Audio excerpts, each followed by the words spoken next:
Greetings and welcome to the Fury's Fight Picks watch party for UFC 307. Was just talking there for a minute, but apparently my mic was muted. Apologies about that. Bit of out of sorts here, as I was actually supposed to start this earlier, about 9 or 10 p.m. Eastern Time, but my internet is on the fritz, so currently no video as you can see, but hopefully I'll be able to get that working at some point throughout the broadcast here. But as of right now, the audio seems to be streaming just fine, so I'll stick with that, at least for now. Going to be here for the remainder of the UFC 307 pay-per-view either way, giving my real-time analysis and thoughts. Maybe we'll be joined by some other co-hosts if they can make it.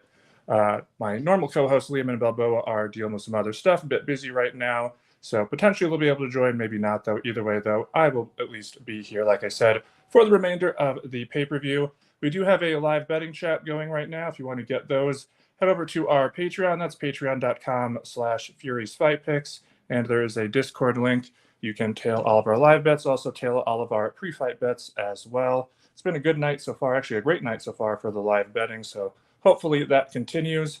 Right now, as far as the broadcast, Kayla Harrison and Ketlin Vieira just wrapped up. Unanimous decision for Kayla Harrison. Basically, from what I was able to see while I was trying to get the stream and everything going, so I was kind of only half watching this fight. Seemed like Kayla started strong and almost looked like she was tiring a bit in the second round, then seemed to get a second wind and cruise control after that.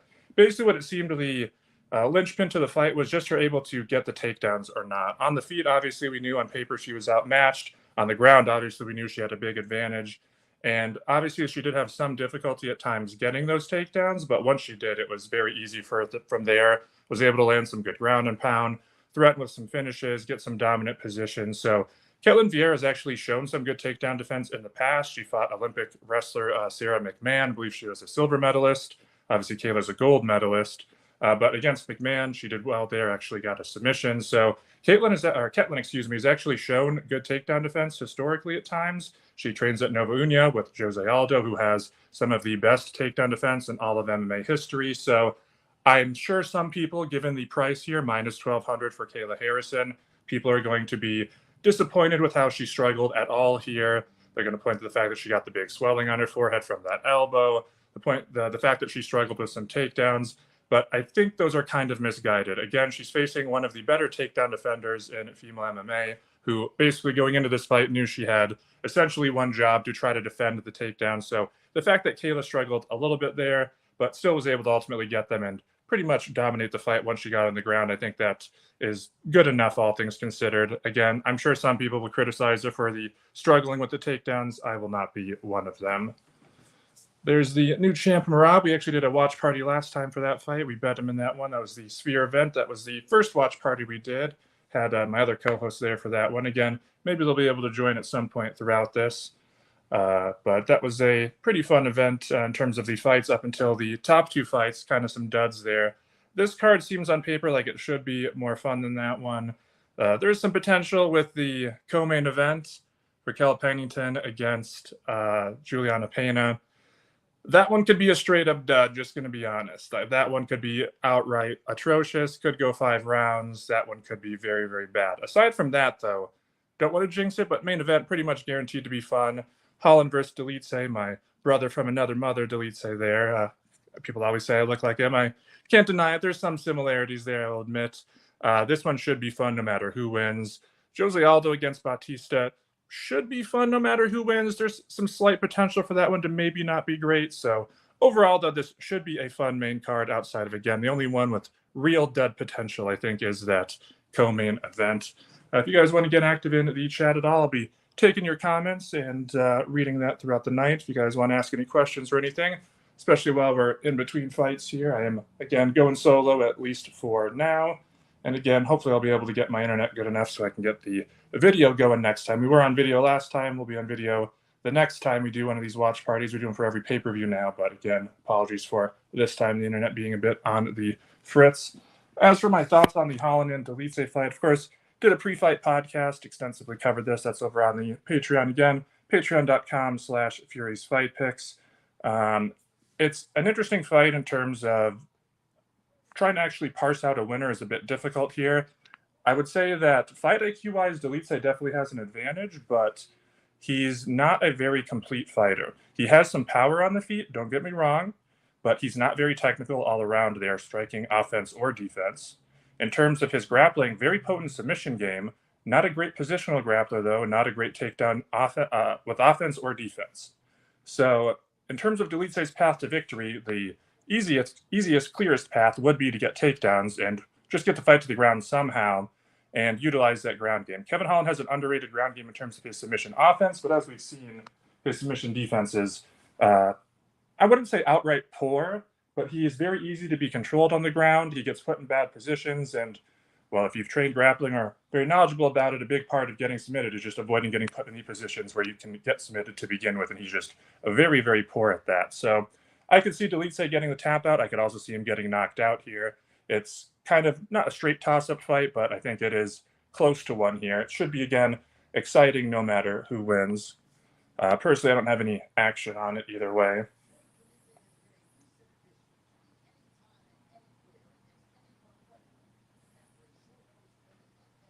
There's, of course, Anthony Smith, who it's funny how they always try to hype him up every time he fights as if he's like just one fight away from finally being like an elite UFC title contender, and yet basically like every fighter in the light heavyweight division. That wasn't Anthony Smith. Sorry, that was that Guskov? Sorry, I was thinking of Anthony Smith because I was just watching the Roundtree highlights earlier. But speaking of Anthony Smith, anyways, it's funny how they always try to hype him up as being just one fight away from a title shot, and then basically every fighter in the UFC light heavyweight division, they'll have him basically just going out there getting ragdolled, getting knocked out, getting brutalized. It's kind of funny that he's basically lost to everyone remotely decent, and then they still try to hype him up somehow. Delitse, it's interesting. When he was first in the UFC, he really didn't look good pre-UFC. He didn't look particularly good in the UFC. And then he's improved quite a bit since coming over. He's, again, still obviously has the issues with wrestling offense and defense, as I mentioned. He still could definitely use some improved technique on the feet and even on the ground. But when he came over to the UFC, he was not really much of a technician in any area. He had some decent subs and some power, and his game was even more disjointed than that. However, he's improved his technique in all the areas around. But more importantly than that, even those potent areas he already had, the striking, the power, and the submission game, he's actually improved those as well. He's even more potent with them. So, to be honest, I actually didn't expect him to stick around in the UFC. I thought he would be actually a guy who just kind of washes out. But to his credit, that has not been the case. He has not only stuck around, but actually gotten some decent wins.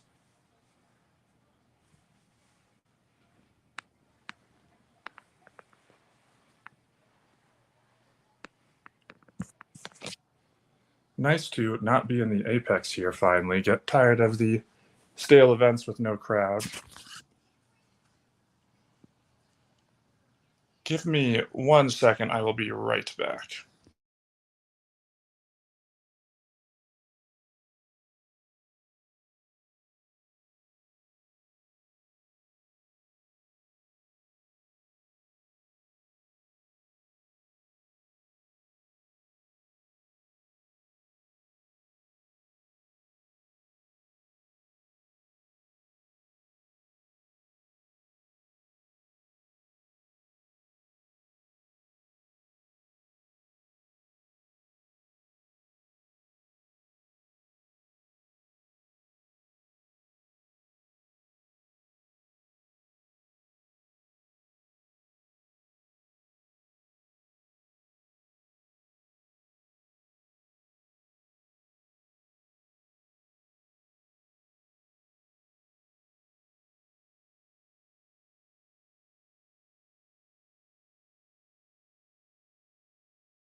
All right, I'm back. Sorry about that. My internet is still not exactly functioning right. I'm just streaming via hotspot, so just checking on my internet, seeing if that was any better off. But unfortunately, not the case. Now we have the walkout here of Roman Dolidze. Like I was saying before I left for a second there, very nice that we once again have the actual arenas here. The Apex, I guess, is under construction now until early next year. They're going to be expanding it. So, I mean, the UFC not exactly great at living up to the hype that they put out there, but hopefully it at least is what they say it's going to be, which will basically be a miniature arena where they'll actually be able to get maybe some small crowd in there, maybe like a couple thousand, I think is what they're doing. So we might actually get some atmosphere when they do go back to the Apex, but obviously it would be great if they didn't go to the Apex at all.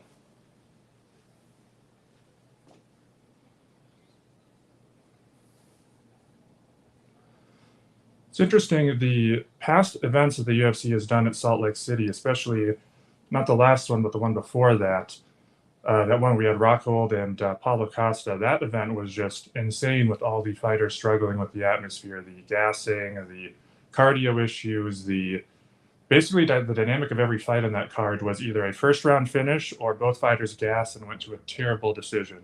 We haven't gotten straight up that result so far, but we have had that a little bit, like you saw, for example, the Kayla Harrison fight in the main card opener started out very strong and then kind of petered off a bit. So curious about this one again. As I mentioned, these are two guys who tend to be kill or be killed finishers either way. So I would expect we're probably going to get a finish no matter who wins here. You see right there, they have Holland win inside the distance at plus 240, which is interesting since that's probably his most likely path to victory if he wins.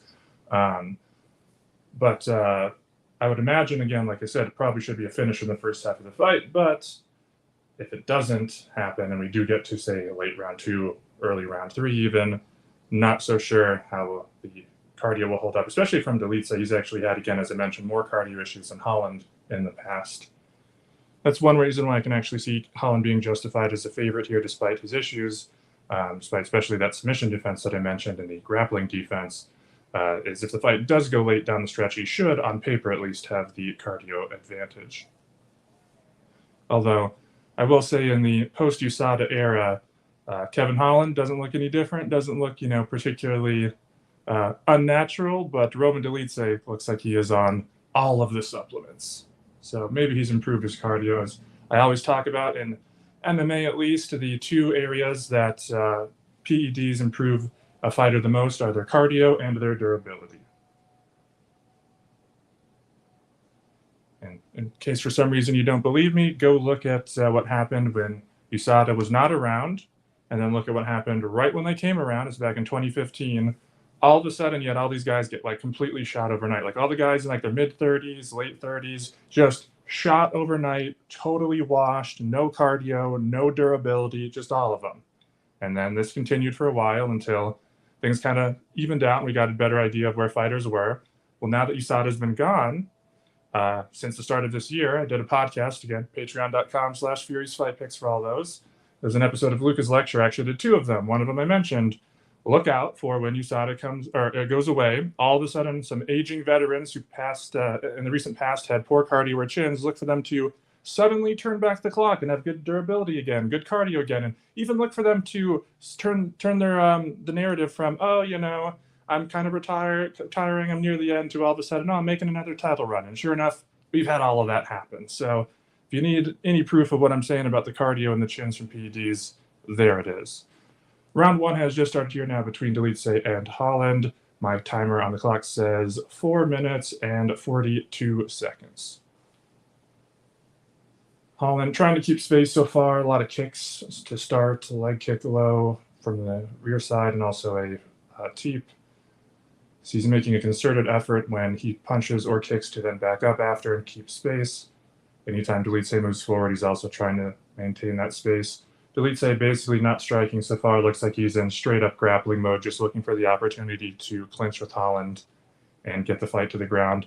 Not trying to leave himself open for a counter or anything, it looks like. Good job of Holland to circle away from the fence there. You saw Stephen Thompson earlier in the card. Normally, a guy who's great at circling away from the fence, one of the great defensive movers in MMA history. Non-existent anymore. That dude looked washed as hell. Backed up into the cage the whole time and got his ass knocked out as a result. Somehow Kevin Holland is now actually showing better footwork than Stephen Thompson. So surprising to see here, but Good job by Holland for actually showing some improved technical footwork fundamentals, something that has been an issue for him in the past as he would back straight into the cage. Again, a lot of leg kicks too from him still. Steady dose of them, which is interesting. You think going against a guy trying to take him down, you would try to maybe avoid the kicks or limit them, or maybe only throw them in a combination, try to disguise them. Kevin just loaded up on a massive right uppercut left hook. Just looked like he did it again through at least the left hook, but he particularly loaded up on it a second ago. I'm surprised Dulitze didn't use that opportunity to just grab the clinch. He had an opportunity to basically get the same clinch that John Jones got on Cyril Gane, just duck right under the armpit and grab a hold, take the back standing. And again, steady dose of kicks and zero effort from Dulitze to try to catch these. Oh, right on cue. Kevin Holland throws a kick and Dulitze catches it. So there you go. And easy takedown, full guard from Holland, goes for the body triangle. Body triangle, it's a gift and a curse. On one hand, it obviously prevents your opponent from passing guard. It's good from a defensive standpoint. You can get a potential stand-up from the referee. The problem with it is it completely limits your ability to do anything. You're not standing up on your own. You're not going for any kind of submissions. It is basically saying, I give up, and I am hoping that the referee bails me out, or the timer runs out, and I can get started on my feet for the next round. When you see a guy go for a body triangle, like again, he just repositioned it there and secured it even more firm. That is what the fighter is saying. I am giving up here and waiting for the ref to bail me out.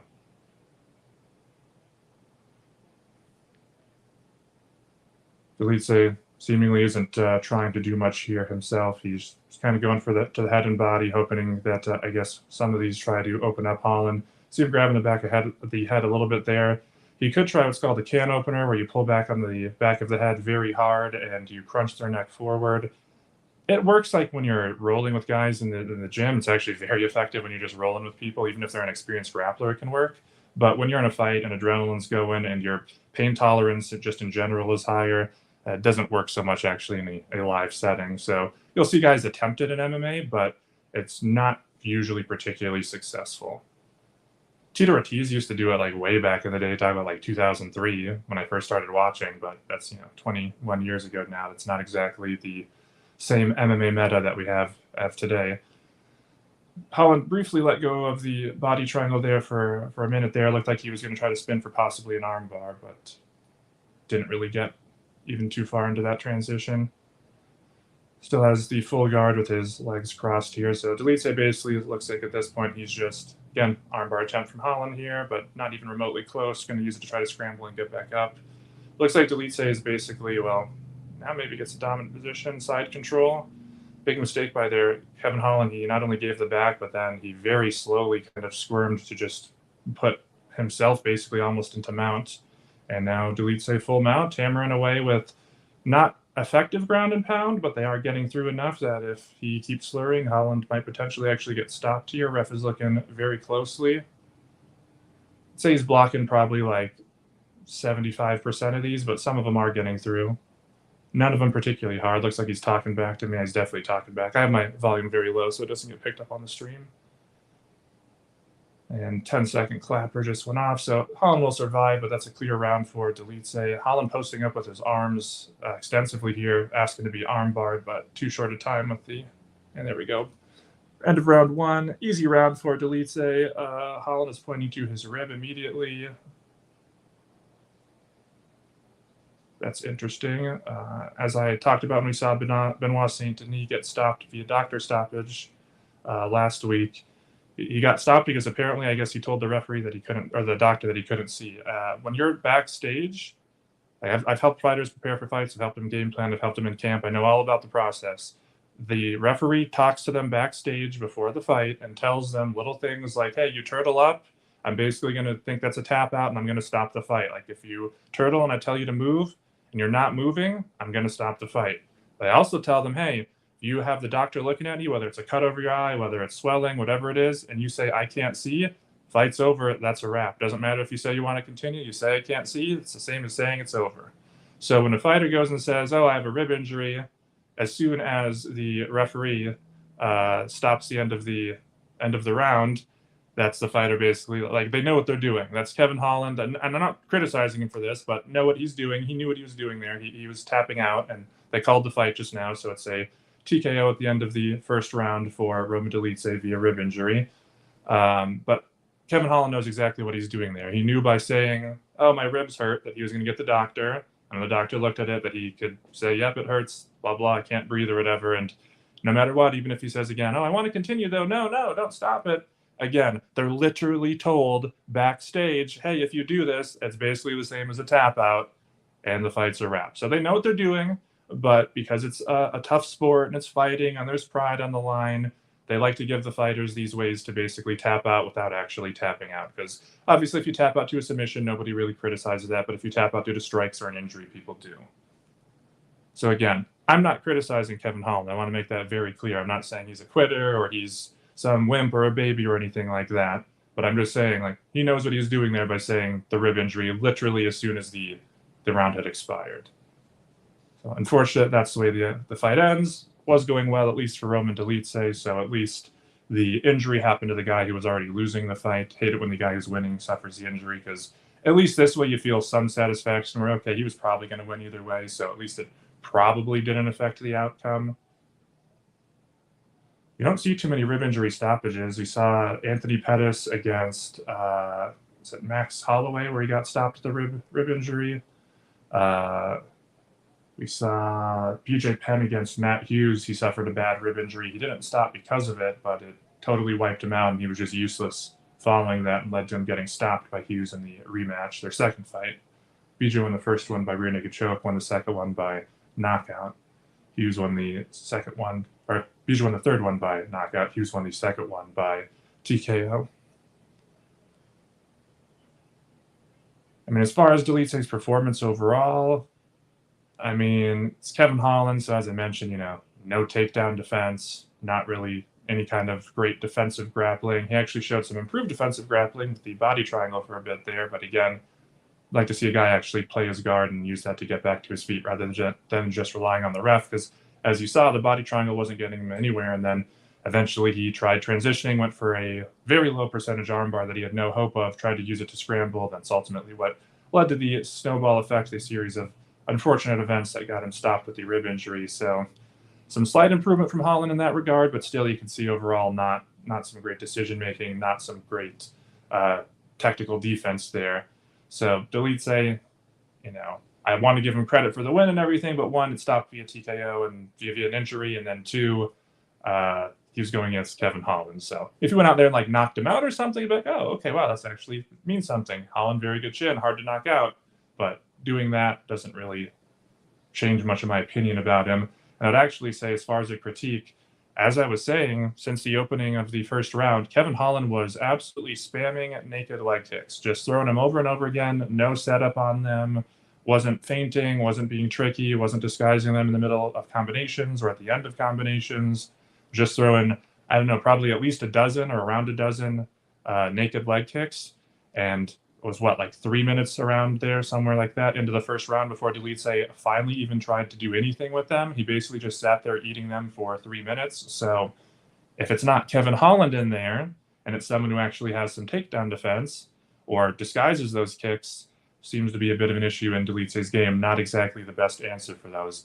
To his credit, eventually he did finally get the takedown off of the leg kick, but it should not have taken that long for him to even react in any way to that. He should have been on that earlier, because again, how many times have we seen guys only need 1 or 2 or maybe 3 leg kicks to seriously affect a fight? He's in there against someone who's actually a good leg kicker. He gets hit with 3 calf kicks. Fight might have been basically over at that point. We've seen that before.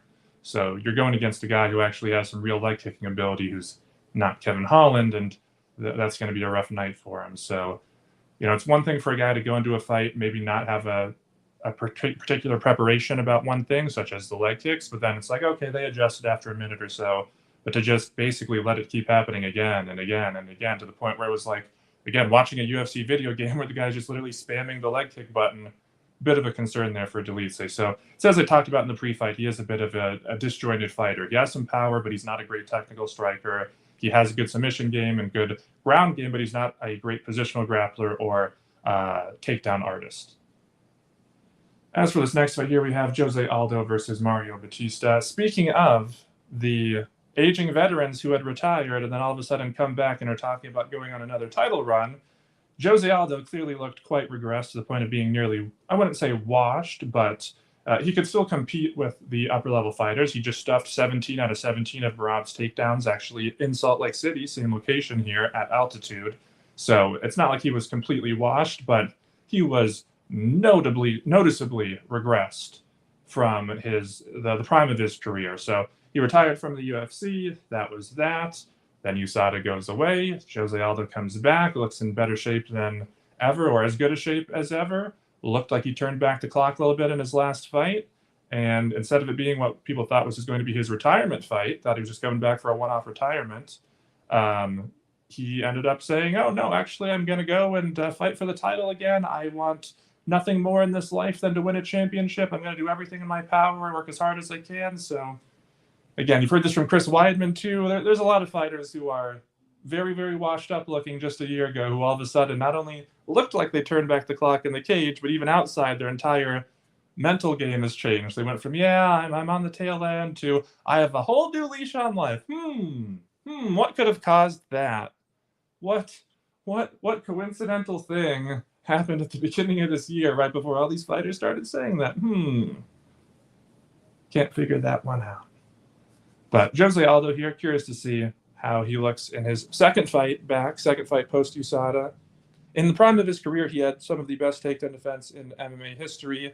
In the tail end of his career, even when he was looking very regressed, as I mentioned, that was still the case. So this fight should not go to the ground unless Jose Aldo wants it there. Potentially, maybe he gets knocked down, I guess. But in terms of takedowns, there's really nothing to pointing to any kind of grappling threat here for Jose Aldo, skill-wise, technique-wise, game plan-wise, anything-wise. So it should be a striking matchup if Jose Aldo wants that. In his prime again, he's not in his prime, but he seemed to have turned back the clock a little bit last time. He did have some of the best striking defense out there as well. That was mainly because of his reflexes. Like, you go back and watch this dude's reflexes in the prime of his career. Not only did he just have all-around great striking defense in terms of his technique, but you even watch when maybe he was caught out of position or caught by a shot that he didn't see coming. At the very last second, he would still find a way to slip it. He just had incredible defensive head movement, defensive parrying, defensive footwork, defensive reflexes, all around truly elite level defense. Now, as he started to regress in the last, maybe 3-4 years is when it really started to become apparent. That seemed to go not by the wayside completely, but definitely not as good as it used to be. So in this fight, considering who he's facing, that's the thing that's most, I guess that along with potentially the cardio, considering the altitude and everything here, those are the two things that are most concerning for him. Does he get caught with something? Is his defense potentially even worse than it had been in some of those fights I mentioned? Is his chin continued to regress? Because that was something that also had regressed, although, as I mentioned earlier in the show, one of the things that PEDs help the most, aside from cardio, is your durability. So potentially his cardio and durability could be a bit improved versus what we saw a couple of years ago, but time will tell here once he's in the octagon. Larger point I'm getting at here is if we get a prime Jose Aldo or close to it, what is Mario Batista going to do here? But he's not taking him down. He's not outstriking him. Prime Jose Aldo's not getting knocked out by him. Like, what's the path to victory for Mario Batista? Right now, at this point in time in the year 2024, with officially 38 years Jose Aldo, although apparently it came out earlier this week, he might actually even be 2 or 3 years older than that. Right now, the path to victory for Batista would be Jose Aldo not being close to his prime, having regressed defense and chin, and he gets caught, or maybe his cardio is bad, whether it's because of regression or the altitude. So basically, Batista's path to victory is Aldo is washed to the point that he's no longer Jose Aldo. And yet Jose Aldo's an underdog here, which is a bit interesting. So I can still see a path to Batista if he gets the volume going. Again, if he clips him, if Jose Aldo doesn't have the cardio at altitude, if he doesn't have the cardio because he's old, if he doesn't have the reflexes because he's old, those are all paths to victory for Batista, don't get me wrong. I'm mentioning all the issues with Jose potentially being washed because they're a not just legitimate concern, but like very, very much at the forefront of my analysis on this matchup. I think it's actually, again, the linchpin to the matchup. Jose Aldo in good form, he wins. Jose Aldo not in good form, he loses. It comes down to that. Unfortunately, this is not one of the cases where we'll know right off the bat, because Jose Aldo, when he was in sort of his regressed form in the few years up until his last fight, he would come out strong pretty much in every single fight for the first round or so, and then he would just fall off a cliff. Like, you go watch his fights against Max Holloway. He was actually doing fine early on, and then just fell off a cliff in both of them. He even hurt Holloway at one point. So it's not necessarily been just about, again, reflexes and chin. It's been that cardio that's really plagued him. Whereas in the past, in his prime, that was not an issue for him. So this fight maybe starts out strong and then still tails off. So say like Gilbert Burns, who we saw a handful of UFC events ago, the big concern there going in was potentially him being shot, but that was a situation where you'd be able to tell like 1 to 2 minutes in, and everybody did. Everyone was saying he was shot right out of the gate. Jose Aldo, I would not count on your opinions one way or another until we at least get to round 2. Maybe he starts out slow, and it's because he's trying to conserve energy because of the altitude, so I wouldn't rush to say he looks shot yet.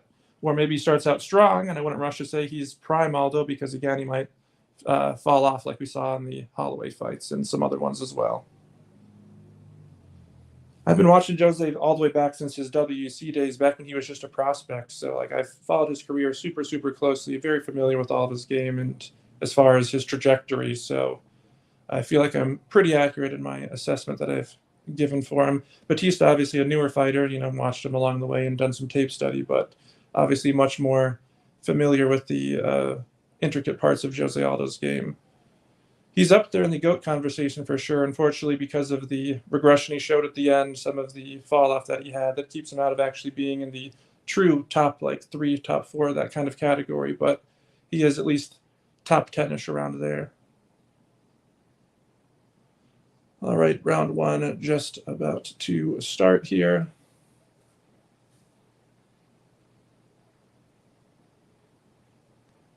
Should be a fun fight. There's an outside shot. It could be a bit slow, but should be a good one. All right, round 1 underway. Timer says 4:55. Leg kick right out of the gate from Batista, pressuring forward, aggressive, high pace out of the gate. Probably a smart game plan from him, considering what I mentioned about Aldo. Batista showing absolutely no fear whatsoever, getting in Aldo's face, mixing up the high kicks, going with combinations to the head and body. 1-2 right there. Didn't really land, but he is being aggressive. Double jab, head and body. He is mixing things up. Aldo threw a jab from far away that didn't have a chance of landing. That's about the only strike he's thrown so far. Jab to the head, straight to the body from Batista, and now a takedown. That was a very poor takedown attempt. As I mentioned, Aldo has some of the truly best takedown defense in MMA history. I don't know why you would watch him just not that long ago go and stuff 17 out of 17 against Merab and then think you're going to take him down, but okay. I guess potentially maybe part of the game plan is just to fatigue him, get him worn out in the clinch, but as you can see, as he has Jose Aldo pressed up against the cage, Aldo looks like at least a weight class bigger than him. Like, this does not look like two fighters in the same weight class. So strength-wise, Jose Aldo should have an advantage, possibly a considerable one. And in terms of defensive technique and overall wrestling, Jose Aldo should have a big advantage with his takedown defense. So the only really, I guess, advantage this could be is, I mean, it's not even like the old days where you could actually win fights. Like this used to actually be a legitimate path to victory for winning MMA fights. Is that you could just literally stall up against the cage, basically do no striking, no grappling, and just literally fence push. Wall and stall, we used to call it back in the day. Like lay and pray on the ground. This was wall and stall. And you actually used to be able to win fights like that.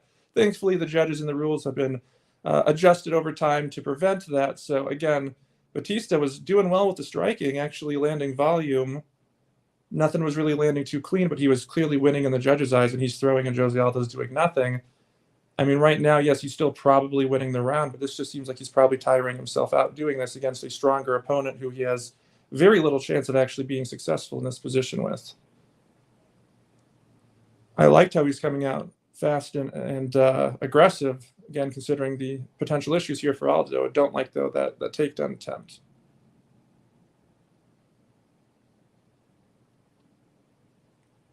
Aldo misread the the straight right there and actually got caught by it. That's what I'm talking about. His defense, again, right there just happened. His defense in his prime, man, like that doesn't happen. He was up there with BJ Penn with one of the great, and Anderson Silva as well, as one of the great subtle head movement defensive fighters, where it's not the big dramatic bobbing and weaving, just a subtle head movement to avoid strikes. And as you're seeing so far, he's done a few times. He got caught with the left there. He's tried to use a subtle head movement, but he's just a little bit slow with it. That's what I'm talking about, where his defense has regressed over the last few years. Prime Jose Aldo, that's not happening. Watch the Max Holloway fight. That was where it turned. That's where he lost his belt, then lost the rematch. That's where the subtle defensive head movement, the overall reflexes, that's where they started to dwindle noticeably. You go back before that fight, yeah, we get caught at times, but generally speaking, just an elite defensive technician. It's just not quite the same these days. Still great defense, but not the same. It's been a few times Batista's actually thrown a nice left elbow in the clinch that's actually landed. Doesn't seem like it's done any damage, but it's actually been a nice shot landing clean for him. Jose just looked like he got a bit frustrated there and just swung two huge looping hooks to the body. I mean, I'm going to be straight up honest. So far, Jose Aldo looks absolutely atrocious. Just got caught with the straight right again. I mean, this looks like it's going to be one-way traffic for Batista unless Jose does something to change it. Maybe lands a big shot to either hurt him, affect his confidence, or change the dynamic of the fight in some way. But right now, Aldo is coming up woefully short on every strike, basically, that he throws. His head movement is basically on a slight delay. It's like he has a laggy controller right now. He looks like he's already getting a little bit winded. He just blocked a kick and did that thing, they grab the heel and kind of flick it away. He looked like he took a huge heavy breath while he did that. He's trying to use his head movement again, but it just doesn't look good. He's slowly pacing around, kind of following Batista right now, whereas Aldo, when he's sharp, he has great footwork. He's very sharp and quick, great pivots as well. Now that Batista's moving forward, nice matrix dodge there, like Fitzy loves to do to dodge the kick. But aside from that, that was a horrible round for Jose Aldo. Bad in the footwork, bad in the volume, horrible in the distance management, horrible at finding his range, period, horrible defense, great takedown defense. That's literally the only positive I can say for him. His chin held up, and he had great takedown defense. Other than that, that was absolutely putrescent from him. I mentioned at the beginning of this fight that, we won't be able to probably tell if he's washed or not until midway through the fight because, again, maybe he starts out slow to reserve his energy. I kind of take it back what I said there. This dude looks washed beyond belief. This actually looks like the Gilbert Burns one. I was thinking if he started out slow because it'd be a lack of volume, but his defense would be better than this. I mean, they're showing the replays here, and you can see he's not reacting well at all.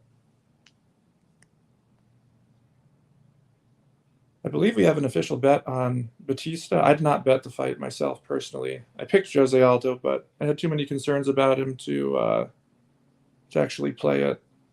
He was too slight of a dog. I was thinking maybe something in live might present itself. I talked about that on my pre-fight podcast. But I think one of our handicappers on the site had an official bet on Batista here. So good job by him. Batista looking sharp so far. Again, if you want all of our pre-fight bets or the live bets, those are available at patreon.com/FuriesFightPicks. We're up almost 60 units this year, up around 350 units lifetime, all third-party tracked and verified. Average bet size less than 2 units, so no padding records or anything like that. Batista now has a cut over his left eye, and Jose Aldo seems to smell blood in the water, coming out much more aggressive than he did in the first round. But more so than that, Batista is allowing it. He is wiping his eye repeatedly, over and over and over, just did it again. He doesn't seem to be able to see very well. He just took a good punch and now a big knee. It looked like he might have even got dropped by it. He's now desperately clinging to a single leg.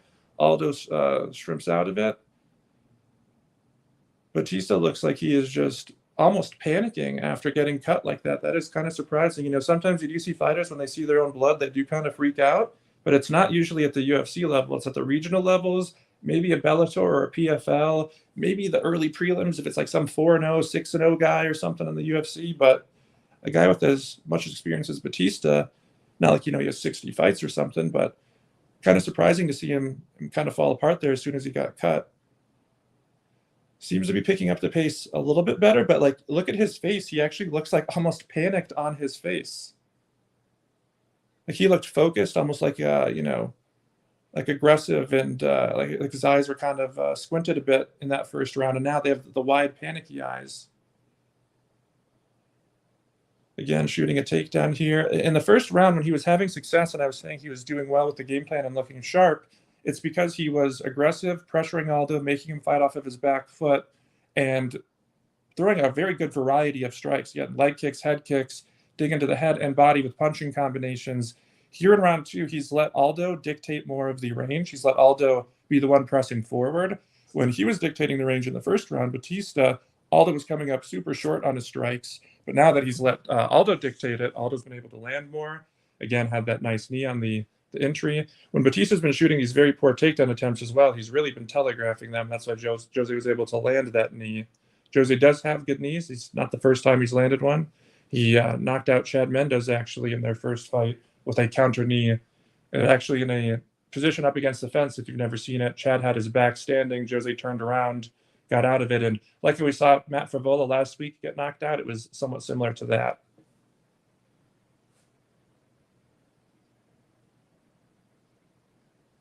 I actually don't mind Batista clinching like this here in round two because Aldo was starting to do well in the striking, as I mentioned. Batista looked like he was kind of panicking, so he's not having any success with the clinch or the takedowns here as expected, but at least now he's actually able to slow down the pace and get away from the striking deficit that he was starting to rack up there.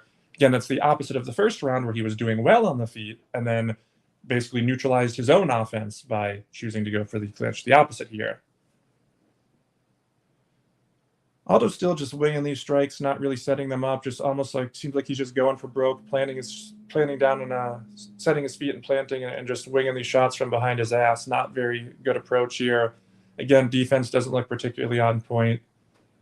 He's looked better in the first or second round here because again, Batista has allowed him to by just slowing the pace himself and backing up a lot more. I still stand by what I said in that first round. This is a terrible version of Jose Aldo. He looked significantly better even just in his last fight. Again, Batista going for the takedown here. Again, failing miserably. I don't hate it again, although at this point, Jose Aldo's not really doing that well on the feet. I think at this point, Batista seems like he's almost just wasting his energy. He's like he's the one losing the energy battle here against the fence. I think with 45 seconds now left in the first round, he should try to get some more energy expenditure from Aldo, try to tire him out a bit, and just clinging to a leg like this, he's the one who's actually getting more fatigued. If he has Aldo on one leg like this, that's actually a little bit better, puts more strain on his individual leg that's down, but yeah, now right back to, I mean, basically Batista's just leaning on him. He's really not even making Jose Aldo work. Back to range, 20 seconds to go. Flying knee by Batista, short. Jose Aldo just planted and threw like a 4-hook combination. There was just hook, hook, hook from each side. Again, failed takedown from Batista. This is a tough round to score now here. The first part of it was definitely in favor of Jose Aldo. If it had been all striking like that, he would have cruised. But then the second half, actually really like the last maybe 3/4 of the round, was a mix between both of them missing at range and then a lot of clinching from Batista. I would guess it's probably 1-1 either way. I mean, the first round wasn't super clear either way, and as I always talk about with judges, anytime a round's not clear and dominant, they can screw it up. I mean, you should not need me to tell you that. I mean, time and even this card alone has shown that. Look at the Buckley and Wonderboy fight. Ultimately, Wonderboy lost by knockout in the third, but the judges had it all. I think it was one judge had it 2-0 Buckley, one had it 2-0 Wonderboy, and one had it 1-1. So that's MMA judging for you.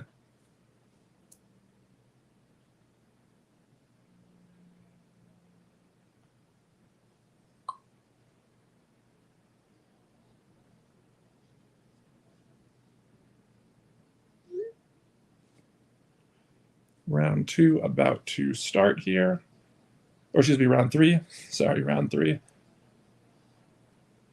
Thankfully for Batista, his cut seems to have stopped bleeding. It was bleeding pretty bad in the first maybe 90 seconds of round two, and then kind of stopped on its own. And then now the in-between work from the cut, man, it has pretty much completely stopped bleeding for now. Curious to see if Jose can open that back up again, because when that was open and getting in his eye, Batista basically completely fell apart on the feet.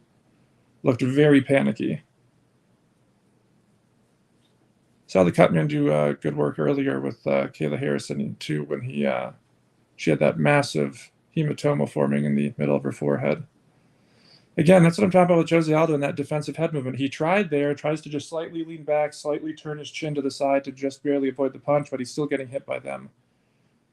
Again, you go back to his Max Holloway fight. That's the fight where it started, and it's been an issue for him ever since. Before that, even against good strikers, was not an issue.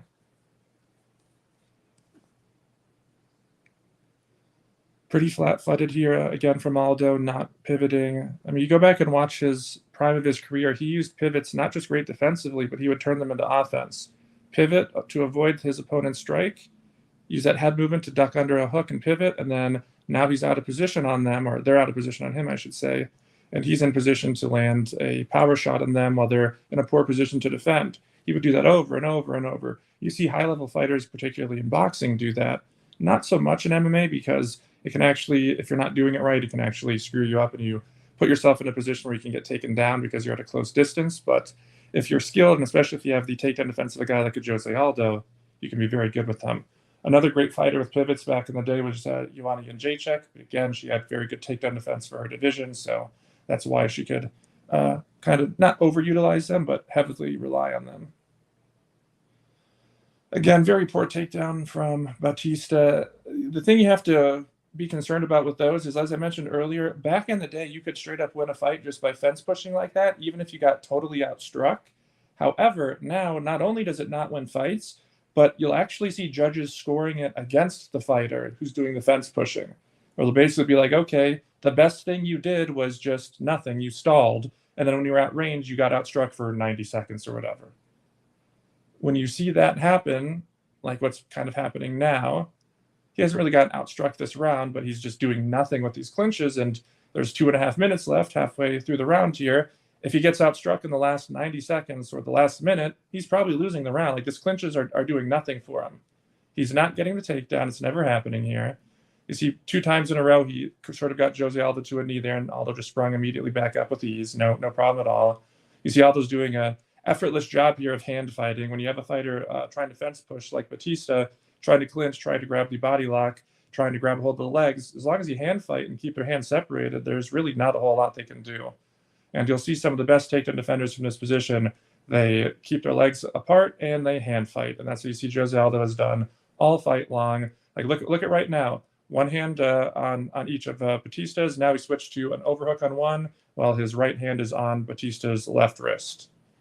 Like, watch Jose Aldo when he's up against the fence or defending takedowns, period. He always has at least one hand on their wrist. Sometimes both, but a lot of times he'll do that same position you just saw there with the overhook with one hand and then the other hand on the wrist.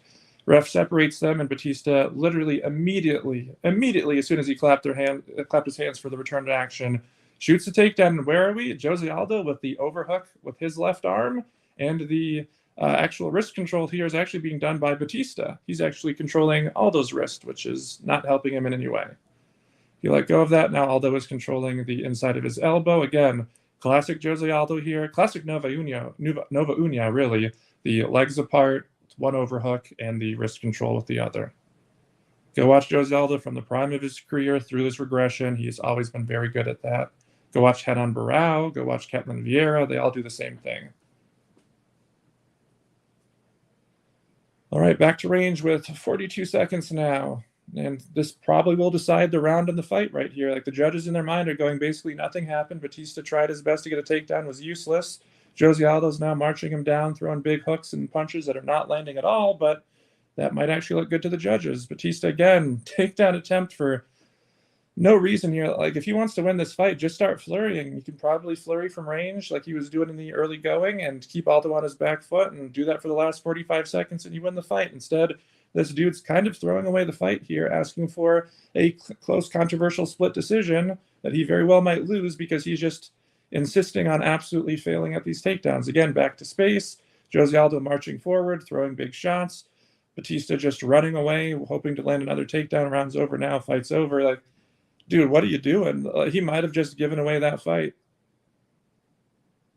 It's hard for me to score rounds when I'm talking and doing the watch parties. Even when I'm with friends, if I'm talking to them heavily, it's hard for me to score. That's why I don't get too hard on the commentators when they misscore a fight. Normally, when I'm just watching, trying to live bet or just being analytical, I'm very, very good at scoring. But when I do these watch parties, like I said, when I talk, I do notice I'm not as sharp with my scores. So potentially, if you feel strongly one way about this decision, I would go with your opinion over mine. My read on it, though, was a very close fight that the judges could go either way.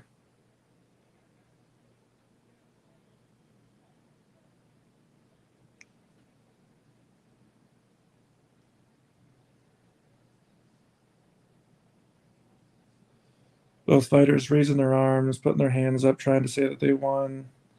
Jose Aldo on the head of what's his name? Used to fighting Bellator. Can't remember his name. The crown on his head and everything. So both fighters think they won. We'll see what the actual judges say. Seems like it's going to be something like a split. Checking Twitter right now, some people are saying it could be a draw. See some scores for Aldo, some scores for Batista. So I guess my thoughts on as far as the decision go are at least relatively accurate. Very close one here that potentially could go either way. Like I said, the game plan from Batista there was just absurd. He was doing well when he was actually striking from range, forcing Aldo on his back foot. He would do that. He did that for the first, a couple minutes, 90 seconds of the first round. Then ever since then, just started spamming these asinine takedowns. And then the rest of the fight, basically the pattern was press forward, start getting Aldo to back up. Okay, now's your moment to start landing the strikes. This is what you needed. And then instead of throwing the strikes, he would actually shoot the failed takedowns. So he would get Aldo in the position he needed, backing up on his back foot near the cage. But instead of throwing the strikes like he was having success with in the first couple of minutes, spammed over and over just the worst takedowns you've ever seen that had no hope of ever landing. Like they weren't even remotely close, wasn't landing strikes in the clinch. Of course, we have a split decision, 29-28 Aldo, 29-28 Batista. And Batista ends up getting the decision, split decision. So ultimately, he held on and won it, but I stand by 100% what I said. He absolutely fought with an atrocious game plan.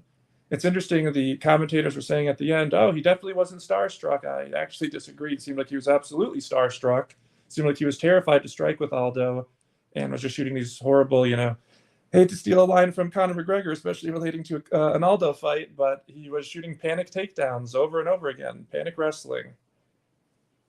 Not a good performance by Batista. Not a good performance by Jose Aldo. I stand by what I said early on in the fight. He looked not completely washed. He looked a little bit better later on. He looked completely washed in the first round, but he didn't even look as good as he did the last time out. And want to make it very clear, it's not based on the opponent. Sometimes an opponent makes you look bad. Sometimes an opponent makes you look good. That was not the case here. This was Aldo just being bad on his own.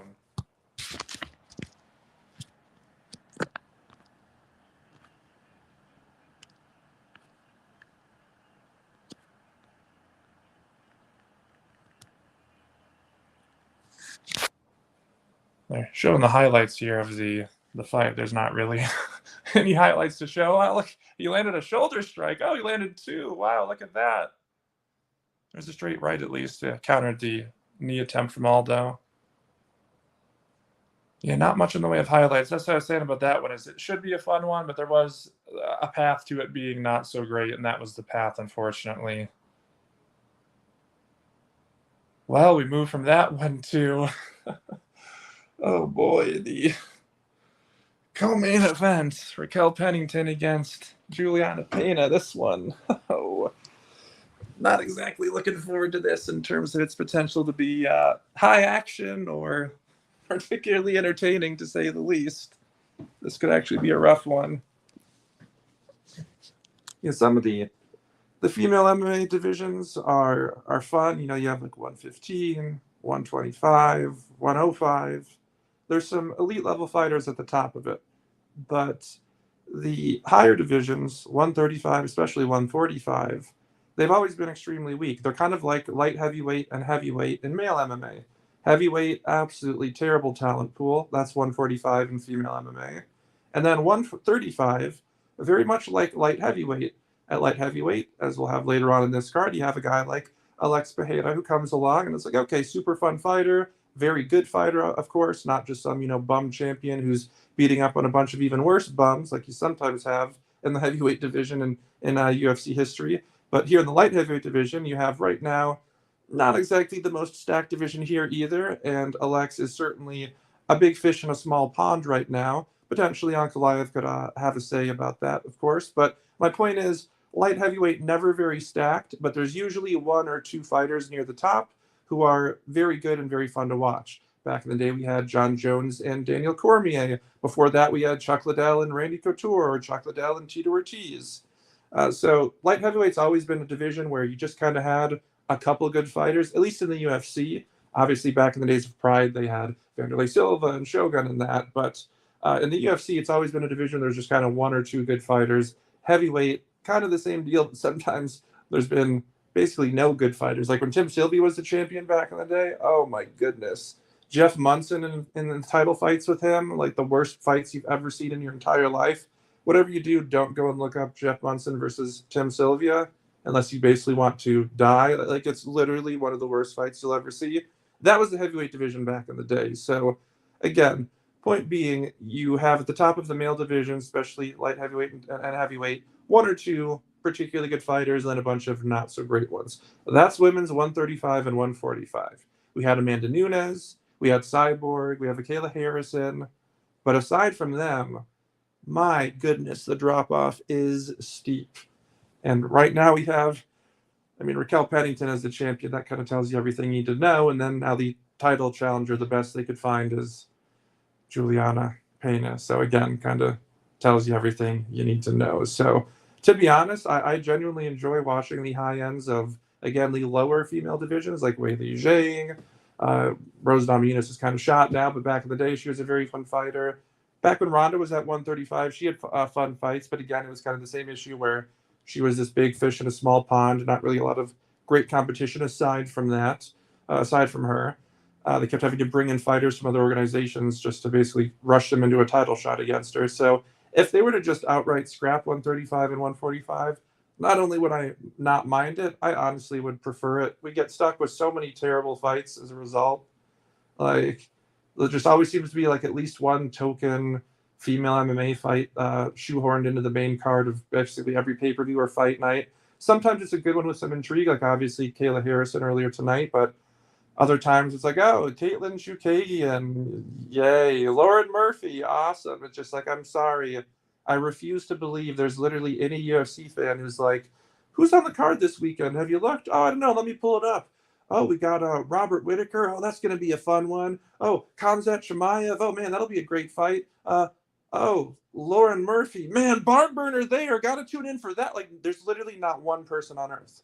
There's literally not one person on earth when John Anda goes, coming up next, Caitlin Chookagian, that they're not just like, all right, well, got to get through this. Like, we have so many fights in the female division that are like that, where you're like, yep, we just gotta get basically this DEI matchup out of the way. They gotta have their one or two or three female fights for every card, and even if there's not any good females that compete, they just got to put them in there. So again, I'm not hating on female MMA in itself, because the high levels, especially the champions, they're elite in terms of their skills. They're very fun to watch, but the divisions are just incredibly thin, and I don't know if that's ever going to change, because again, you look at the thin divisions in male MMA, there's a reason for why they're thin. Just at the top end, there's not a lot of people who are that big, who are men, who are also skilled. And even if they are, you're 6'4", 240, you're a quarterback in the NFL or another position in the NFL, or you're playing Major League Baseball, or if you're taller than that, you're playing basketball. You're, I don't know, maybe 5'7", 165. Well, yeah, you probably wrestled in college because you couldn't play the other sports, and then you have a direct pipeline to MMA. So you're always going to have 155, 135, 170. Those divisions be stacked in male MMA. It's always going to be the case. You're also never going to have a stacked heavyweight division or a stacked light heavyweight division, because again, the elite athletes are always going to be filtered out. That's also why you tend to see a lot more foreigners in those divisions be more successful, because again, you don't have the American Division One all wrestlers, or the boxer types, or the guys who grew up in the more traditional American sports atmosphere. Because again, if you're like 6'4", 240, no one's being like, "Hey, let's get you in a boxing ring." They're going, "Hey, let's get you playing one of the normal stick and ball sports so you can make 20 million a season potentially. Not go and get CTE for 10-10 on a UFC prelim." So you're always going to have the high end divisions, or the high, not the high end, the high weight divisions of the UFC. Just never be very stacked, light heavyweight and heavyweight. It's the same thing for female MMA. You just don't have a lot of athletes at the high end who are actually, just females in general who are that size who are actually still athletic and skilled. And if you do, they're probably playing one of the actual female sports, maybe like volleyball or something. Obviously, if you're WNBA, you're usually taller, like in the 6 foot and up range in that. But there's still volleyball. There's even track and other sports. There's so many much more profitable career paths for a female athlete than women's MMA, where it's like, okay, you're Ronda Rousey or you don't make a damn thing as a female fighter. That's kind of how it goes. Same thing as a male fighter. Like, you have guys who are like top 15 in the heavyweight division who are terrible, who are still making like garbage pay. So it's just like, again, maybe if you're an Alex Pahela, you're a John Jones, you're a Francis Ngannou, yeah, you're going to make the big bucks. Maybe if you're a consistent perennial title contender, like a Derek Lewis, you can actually make some decent money too. You're someone on the lower ends, like some Alexander Romanov, you're not making good money. It's just the way it is. So again, it's something you have to accept as a fight fan, that you're just never going to get great combat sports athletes in the heavier divisions for male or females. This intro for this terrible female fight is still going on. I've run out of things I even want to say about it. I was just hoping it would be over already. I just blink and it'd be all of a sudden hear John Anik saying, "Coming up next, main event, Alex Pahela, an actual good fight." I mean, in terms of my thoughts on this one, both of them have some red flags. They both have a lot of wear and tear in them. They've had some injuries. Pena had the potentially career-changing beating at the hands of Amanda Nunes. Credit to her, she does have tremendous toughness and heart. You cannot fault her for that. I know she's very hated because of her outside the cage talking, but in terms of her inside the cage performances, is she a skilled striker? Absolutely not. Is she a good wrestler? Hell no. She is a good grappler, though, and more importantly, a larger point here is you can absolutely not question her will to win, her determination, her resilience, her toughness. She's one of the toughest fighters, period. Not just by female standards, period. Male standards as well. She is incredibly resilient. So, very slim chance she gets finished with strikes here. That'd be surprising. She's a better grappler. Be surprising if she got finished with a submission. Maybe if she just looks totally shot after that, again, potentially career-changing beating by Amanda Nunes, and then the long layoff now as well. Maybe she goes out there and just doesn't look like herself. If that's the case, okay, maybe some of these things I'm saying don't apply. But if she is the fighter that we are used to seeing, I would be surprised if she got finished by Pennington. If there is a finish, I think it's much more likely for it to be at the hands of Pena. If she's able to get the takedown here, she does have a decent advantage on the ground. She certainly has an advantage. That's for sure. As far as how much, that's a little bit more of a question mark. I think it's probably decent enough that she could actually potentially get dominant positions, threaten with a finish, and possibly even get it as well. I still lean towards a decision here either way, but I do think that there is a chance for Pena to get a submission victory. I don't think a TKO is very likely here by either party, unless it's some weird fluky injury thing, or maybe full mount and just a barrage of strikes or something like that. But I don't think it's going to be like a legit TKO where one fighter's hurt or rocked or something along those lines. So unfortunately, we're probably in line for a 25-minute decision either way here. Probably not going to be a great one at that. If it's on the feet, Pennington should have for sure the striking advantage. Now, the commentary, I'm sure, is going to say she's such an amazing boxer. Oh, she's so great and skilled in the boxing. One of the best boxers, and not just female, maybe one of the best boxers in all of them. I don't know what these people are watching when they watch Raquel Pennington. She is not a good boxer. She is good by female standards. That is saying nothing. That is such an incredibly low bar. This woman would get annihilated by professional female boxers. Annihilated. So no, Raquel Pennington is not any kind of elite level boxer. By female standards, she's one of the better boxers, but she still doesn't have very good technique.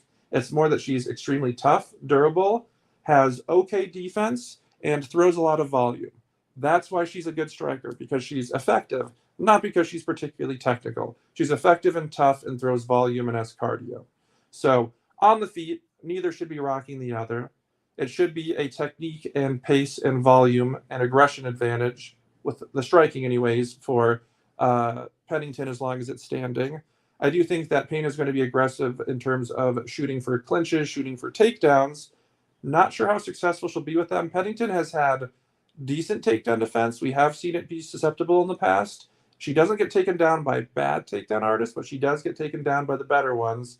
I'm honestly not quite sure where Payne ranks in there. Her takedowns have not looked great overall, but she's so resilient with or relentless with them that eventually she usually will be able to get them down if she tries enough. So maybe that happens here. She just keeps trying and trying and trying, gets the takedown. Will it be a situation though where she's already, down 2 rounds, gets a takedown, stalls out for round 3, wins it, and then just still loses the rest of the fight? That could be it. Will she actually get the submission? Again, that remains to be seen, but I don't think simply just stalling for 1 round is going to be enough. I think she has to get multiple rounds of grappling going here. I think it's very possible. I ultimately picked Pena in terms of my official prediction. No action on the fight for me personally. I picked Pennington by decision here. I think probably down the stretch, Pennington, like I said, will just land more volume, probably stuff enough takedowns, even if she does get taken down at times. I think she stuffs enough, lands enough volume that she probably is able to win on the judges' scorecards. So probably is going to ultimately come down to the takedown defense. Kind of like actually the fight between Kayla Harrison and Ketlin Vieira to open it. The female fight there was a situation where you saw Vieira was very good with defending the takedowns, but still she did ultimately get taken down a couple of times. Those 2 takedowns were enough to swing the fight for Harrison. Once she was on the ground, she had a clear advantage, but on the feet, she was at a disadvantage. And in the terms of the clinch and all that, did not have very much of an advantage, only a very, very slight one. I could see a similar thing here, where it's on the feet. Okay, yep, Pennington advantage. But Pena, meanwhile, is struggling to get the takedowns, struggling a ton, but if she gets them, is very successful there. Again, outside shot, she could get the stoppage, probably should be able to at least stay on top and win the round. So even if she's struggling and struggling and struggling, it may just be a situation where 1 takedown changes the whole dynamic of the fight, or maybe even gets a stoppage for her. So something to watch out for. Even if Pennington is doing well early, she has to maintain that takedown defense throughout, because again, as you know with Pena, she's not going to get deterred. She's not going to get disheartened. She's going to be resilient. She's going to keep moving forward no matter how badly she's failing with those takedowns, just like we saw from Batista. She is going to be trying through and through till the final bell.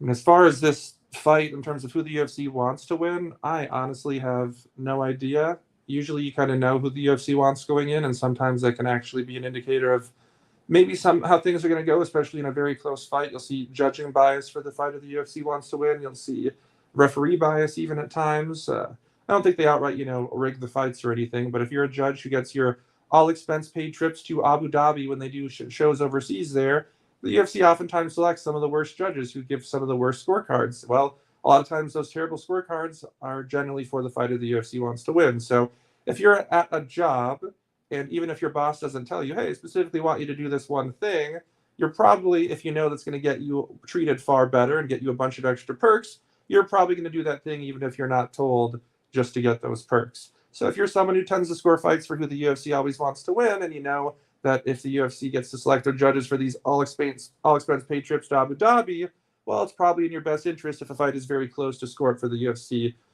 favorite and not the upset nobody lay and pray guy, right? So I think that's what it comes down to in terms of the judging bias. I don't think it's actually the UFC straight up going, oh, if the fight is close, we're paying you to rig it. I think it's these people know where their bread is buttered, and even subconscious bias in that aspect can be a very, very damning real thing. So again, I'm not really sure who the UFC wants to win here. I don't think fans are particularly jazzed about either fighter. So probably going to see a pretty fair fight in terms of the judging and scoring, at least.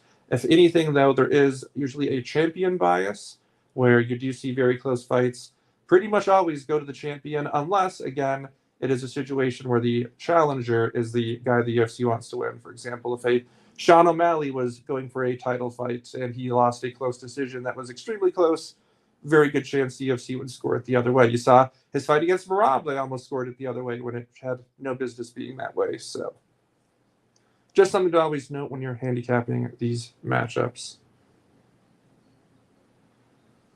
If you are tuning in over on YouTube, there's in the thousands of you between the different platforms that this is on. Thank you all for joining. Please share any questions or comments. I'll get to those during the downtime here. Also, please like and subscribe. Helps the algorithm, helps get this pumped to more people.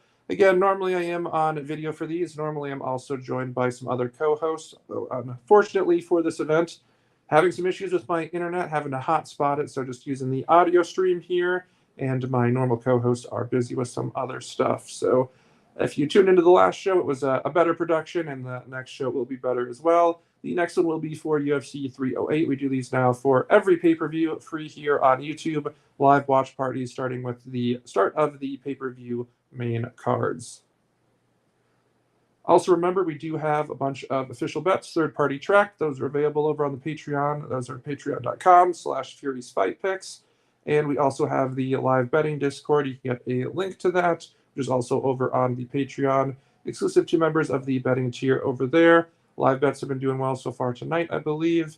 Not sure about the pre-fight bets. I have not checked the stats on those at all. Maybe they're crushing. Maybe they're getting crushed. Honestly, have literally no idea. So don't want to say one way or the other until I check those. But did have a good week so far going into this event. Won almost 7 units between Dana White Contender Series and then ACA, which was Tuesday for Dana White, and then Friday for the ACA cards. So hopefully we put a nice capper on this week and have a monster week to close it out. Again, we're up around, I think, almost 60 units now for the year, around 350 units a lifetime. Those are all third-party tracked and verified. No fudge in those results, no padded records. Average bet size is less than 2 units. So we're not putting out, 10-unit plays every time to try to pad those records. So it's a legit 350-ish units, like I said. All third-party tracked, cannot fudge those. So if you want to tailor bets for not just UFC, but all the other MMA events that go down, even on the off weeks from UFC, there's other MMA. So we're always having a ton of bets posted, usually dozens every single week. You can check them out again on the Patreon. That is patreon.com/Fury'sFightPicks. Then we also have the live bets going in the Discord for every UFC card, including the fight nights as well. Just about wrapping up the intros here for this. And then we're in store for potentially 25 minutes of misery.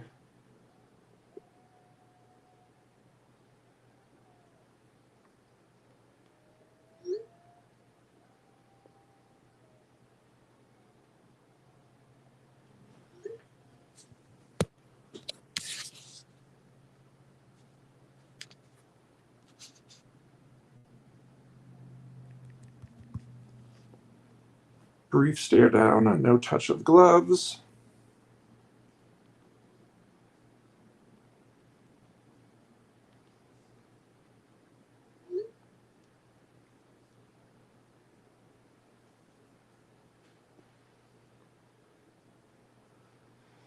Just looking over at the live bets. The last couple of live bets we had so far, we had Buckley, Max bet him live, that one, and then we live bet Mario, actually, Batista in that last fight, also a Max, and that one as well. So yeah, live bets doing well so far tonight. Round one here of Pennington and Pena. Maybe we'll have some live bets for this. That is being handled by Balboa, not me, just an FYI. Round one here, 440 on the timer. You're seeing Rocky with a bit of a low stance here, obviously cognizant of the potential takedown attempts. Seeing Pena actually coming out a bit flat-footed and not really pushing the trying to close the distance here. Usually she's more aggressive with trying to close space. She's actually kind of backing up and just throwing some of the worst strikes you'll ever see. That's, usual for her, not exactly uncommon. She's not a technical striker at all. Both of them are basically just kind of crouching here, not really doing anything.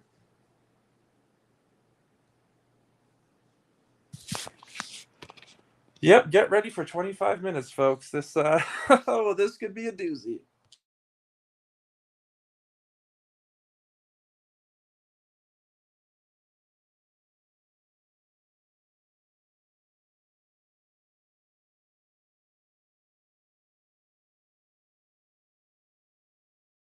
So Pennington just stutter stepped like she was about to throw something, and instead just walked forward face first with her hands down, and Pena threw the worst hook you've ever seen, and still I don't think landed. That's basically happened repeatedly. Is Pena just sitting back and throwing the worst punches you've ever seen, while Pennington slowly moves forward into punching distance while doing nothing. High level stuff here from the women's bantamweight division. See, sometimes I'm very critical of female fights. Again, sometimes I'm very not critical of them. I should be very positive about them. Like, hey, Weili Zhang's fighting. You're not seeing me critique that. I love watching her fight. There's some truly elite fighters in the female divisions. Do not get me wrong. However, when I shit on a fight pre-fight, pretty much always right about it. And I didn't get anybody, criticizing me for criticizing this fight, but I was pretty harsh on it on the pre-fight podcast. And 2.5 minutes into the first round here, I have to say, I don't regret going as hard as I did in terms of the vitriol I had for this matchup. Holy mother of God, this was one of the worst fights I've ever seen, and we're only less than 3 minutes in.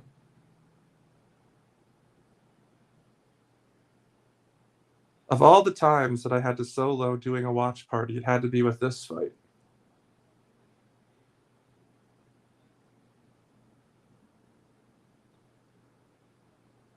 Currently having flashbacks to all the other opportunities I had in life and forks in the road that I chose the path that ultimately got down being a professional MMA bettor for the last 14 years, which ultimately led me to this exact moment where I'm standing in a room by myself watching this abortion of a fight. I could have been a doctor, could have been a lawyer. I could have been doing literally anything than watching this right now. Hey, punch landed. That was cool.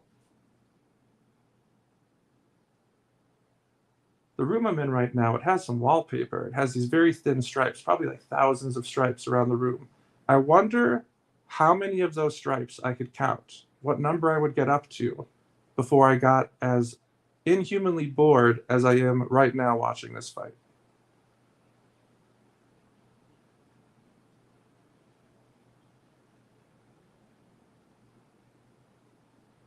How is this for a title? How is this in the UFC? Like, what are we doing here, people? Like, I'm sorry to not be giving analysis, but this is literally one of the worst fights you'll ever see in your entire life. They are both throwing, especially Pena, the worst strikes you'll ever see, missing like by a foot. Like, nothing is happening.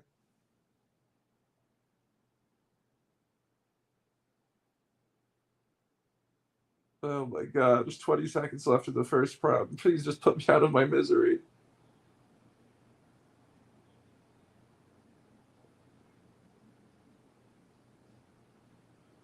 I do have a belt on my dresser in the corner of the room and a pretty sturdy doorway. I could just attach that to it and then weave the other part around my neck.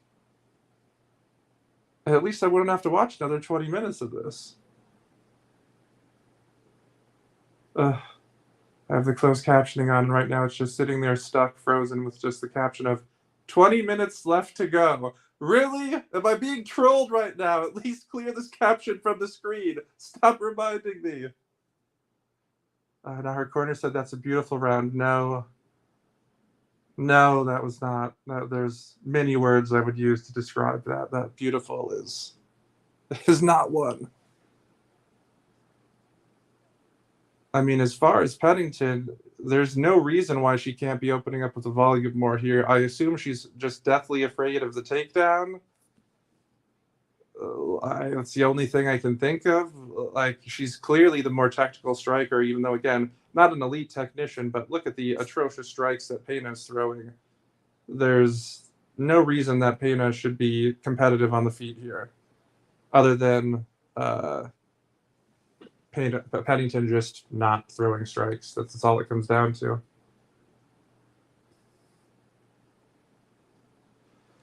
$4.55 around 2 now.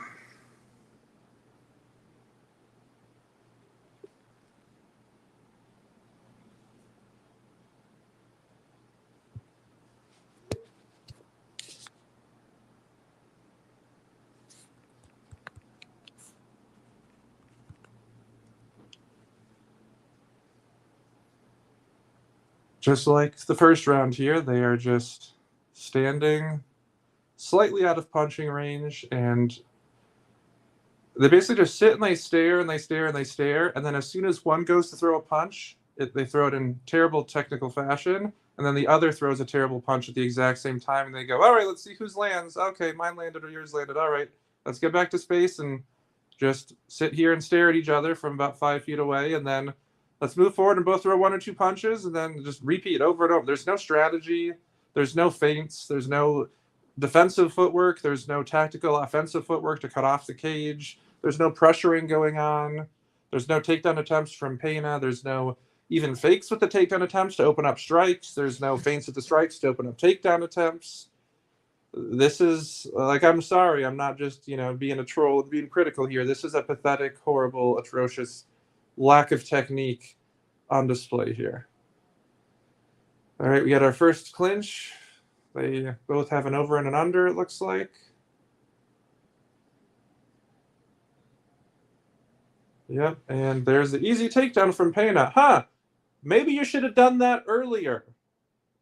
1 clinch attempt, 1 takedown attempt, easy takedown right into side control. Where was that 7 minutes ago? These fighters, man, sometimes they really are their own worst enemies. She very well could have lost that opening round, when very well could have actually just won it if she would have shot the takedown. So I have no action personally on this fight, so I'm not upset either way. I'm just talking about personally from her standpoint. Like, obviously we knew, as I mentioned before the fight even started, striker versus grappler matchup, her path to victory is on the ground. And as you saw how effortless that takedown was, even easier than I thought it would be for her. Again, why not try that earlier? Nice hematoma on the left side of the forehead for Pennington there. Basically, Pena's just literally holding on to her from side control here. It reminds me of like my first or second day of jiu-jitsu, where they put someone on top of you in side control and go, one of the fundamental keys to grappling is, if you're the defensive fighter, you want to create space so you can work defensively. If you're the offensive fighter, you want to remove the space, be tight on them and prevent them from moving, control them. And so they'll literally put you like in this exact position and literally just have the person on top just try to hold your position and have you try to squirm and move, just so you kind of get a sense of how useless you are when someone controls you like that. Again, this is like literally day 1, possibly day 2, when I very first ever did jiu-jitsu when I was like 17 or something, or 16. And that's basically what Pena has done for the now minute that she's been in top control. Literally just squeeze, like doing that drill, and not attempt literally any offensive whatsoever. Now they're not even, it's sort of a north-south position, but it's a particular bedroom position, actually, is more likely what they're in now. But now back to their feet. Like, at least the north-south position is an actual technical grappling position where you can do things from it. That was just terrible. Now Pennington gets back to her feet and basically just stands there while Pena slowly wraps her legs around and takes the back. Pennington basically just had a gimme there. Pennington literally just stood there and allowed it to happen. Pena sort of a little bit too high to the side, and Pennington was trying to shuck her off there, but Pena seems like she's in position now. Pena has double underhooks here, which is not great. You want to have 1 over, 1 under, because not only is that good for control, but also you can actually go for the rear naked choke. She's going to end up sliding down here because she doesn't have an overhook. She only has the 2 unders. You can see 1 leg is off. If you have the one overhook, it keeps you high up in position and prevents you from sliding down. If you have the two unders, though, you just slide down like that. Same thing if they have two overs, then you see the fighter where they do the thing where they dip their head and make them fall off over top. You want to have one over, one under when you're in the back control standing like that, or really any position. Again, not just for control purposes, but also obviously if you want to actually go for a rear naked choke, you need to have one arm in an overhook, or at least one arm in the overhook position. Eventually, both arms there. Ultimately, the round ends with Pena on her back, so maybe she stole the round there. I mean, I don't even know if she had to steal it. Nothing really happened in the early going of it. So basically, no action for 2.5 minutes, and then complete stalling on the mat for the next 2.5 minutes. Got to think the judges give that to Pena, even if they had her losing the early going. Terrible round in terms of entertainment, terrible round in terms of skill and display of technique as well. Again, not trying to just be super critical and dump all over this fight, but it deserves criticism. This is not good stuff.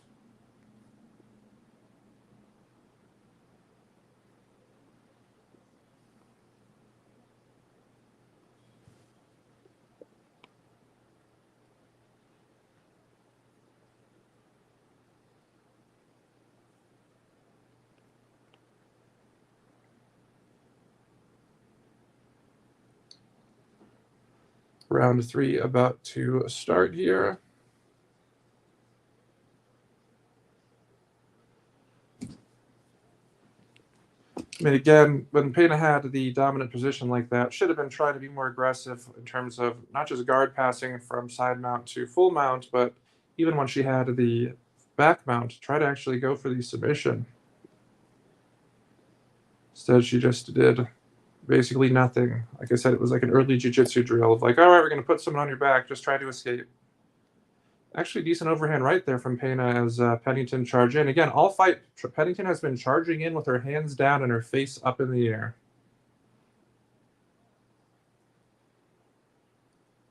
Here we're back to that same dynamic we saw in the last 2 rounds on the feet, where they both just sit and stare at each other, no feints, nothing, and then they both just throw strikes, 1 or 2 at the same time, and hope they land. No defense, no pressure footwork, no cutting off the cage, no fundamental circling, nothing. I mean, this is literally, I'm not exaggerating, this looks like when you see 2 guys who have been training striking for like a month and they're trying to spar and they're super unsure of themselves, they're super hesitant, they're afraid to engage, they only know a couple of maneuvers and they're trying to look for specific opportunities to land just those, spamming the same techniques, getting panicky and just flailing about when they get in the pocket. There was a very half-hearted clinch attempt from Pena. Pena looks kind of bad on her feet here, not in terms of the striking, but the way that she's moving now. She's generally not a good mover. She always kind of hobbles around in there, whether she's striking or shooting takedowns, but it seems more pronounced here. Her movement seems even more limited than normal. Again, her striking technique always very loopy and poor, but in terms of her movement with her feet, again, also usually poor, but not this poor. She is especially stationary, and I'm wondering if that's actually why she's not shooting more with the takedowns. Is you do see fighters with the tail end of their career, especially grapplers. Look at Kamaru Usman. Their knees go. Their knees get very, very bad. And the way Pena is moving, it looks like she's having issues with her knees. She did have knee injuries earlier in her career. She had an ACL injury, a very bad one. She's had them actually multiple times throughout her career. So the way she's moving does look like she has bad knees here. And not like a knee injury that happened in this fight, but just generally someone whose knees have worn out on them. Something to note about her going forward, win or lose here, especially if she wins. We see the same position that we saw in the first or the second round where she got the takedown, and exact same thing again. Trips her right back to the ground, side control from the overhook, underhook position there. Just a very easy dump. Just put her left leg behind and tripped her right over. No resistance from Pennington. Didn't use the proper techniques. Actually kept her feet too close to begin with. Didn't even learn from it after it already happened once to her. And here we are again with Pena literally just clinging on for dear life. 155 left in the round. No attempts to pass, do anything, strike. Literally, it's like that jiu-jitsu drill 1 or 2 days in. This is atrocious. It's like watching 2 turtles mate here. Like, what are you doing? do something, please, for the love of God. She is literally clinging. Like, don't ever trash like a guy like Marab again when we have fighters like this. Remember Jailton Almeida? When he fought Derek Lewis, literally did this, just sat and, like, literally hugged for 5 rounds. This is crazy. Once again, Pena circling to the back after Pennington did the slowest transition to her knees ever. Gave up the easiest back take ever, going against a grappler whose only way to win was basically getting in dominant position on the mat and has seemingly no preparation for that style or approach. Body triangle now from Pennington. Pena, if she should try to be moving on to her own right hip so that way she can put pressure on the ankle there of Pena, which actually relieves pressure on the body triangle for herself. But she's actually turning to the wrong side because, of course, she is, because this is the state of 135 women's MMA. She's now has her hip on the wrong side of the body triangle, getting neck cranked and not even fighting that properly either. Oh, there we go. Now she turns to the correct side. Pena lets go of the neck crank. Now again, flat on the back. And Pennington doing either everything wrong or most things wrong here. At least with this point in time where there's less than a minute left, now only 14 seconds, just do 2-on-1 with the hands. Put your right hip to the mat to relieve pressure from the body triangle. Put 2-on-1 for one of the arms. Ride out the round, at least at this point.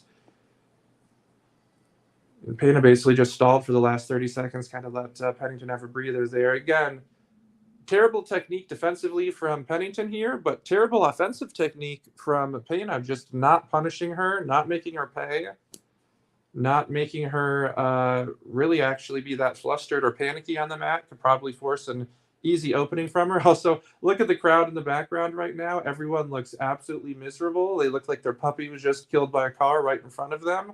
And then the person came out and stomped the puppy's corpse. Like, these people look dead inside right now. Look at how miserable this crowd looks. It looks like a funeral procession. And something I've talked about, not trying to be too negative here, but something I've talked about with the UFC since the new owners have taken over it, these people have no idea how to build a card anymore. Joe Silva, yeah, there were criticisms to be made around him, especially during some of the lawsuits and stuff that came out with the treatment of fighters from him. But boy, that dude knew how to make good matchups and, more importantly, build a card.